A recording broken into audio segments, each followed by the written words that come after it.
Yəni, əgər də bu cürdə dəqiqliyi ilə gəlib bizim əlimizə Peyğəmbər sallallahu aleyhi ve sellem namazı və yaxud da digər ibadətləri gəlib çatıbsa, o zaman bizim nə ixtiyarımız var ki, namazı ya sünnidən öyrənək, yoxsa şiədən öyrənək. Allah da bizə ibrət olaraq Peyğəmbərimiz sallallahu aleyhi ve sellem'i göndərir. Və ona baxmalı, onun ibrət almalı və onun kimi ibadət eləməyi. Necə deyir ki, xuzu anni mənəsikəkum. Deyir ki, həccin əhkamları məndən götürün. Həccin əhkamları məndən götürün. Biri İmam Malik'e deyir ki, mən indi burada miqata girməyib, burada miqata girsəm nə olacaq ki, 5-10 metr fərq var da, orada adi yerdir, burada adi torpaqdır. Mən buradan girsəm nə olacaq? Deyir ki, heç nə olmayacaq, sadəcə Allah Rasuluna müxalif olasın. Yəni, ibrət yerdə deyil, həqiqətən də o yerlə bu yerdə bir fərq yoxdur. Həqiqətən də fərq yoxdur, yer. Lakin Peyğəmbər sallallahu aleyhi ve sellem ki, məndən götürün həccin əhkamları. O da harada giribsə miqata, orada girmək lazımdır.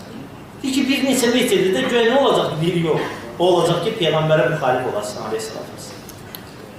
Ona görə qardaşlar, istər oruc olsun, istər namaz olsun, istər həcc olsun və digər əhkamlar olsun dinimizdə.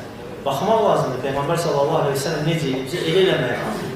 Beləcə də namaz Allah həmd olsun, bu dəqiqliyi ilə gəlib bizə varid olubsa, bu dəqiqliyi ilə gəlib bizə çatdırılıbsa, bizim artıq nə ixtiyarımız var ki, birimiz atasının yoluna geçsin, birimiz babasının yoluna geçsin, birimiz nə bilim haradasa da kitab tapıbsa, o kitab rəqiyi olardır.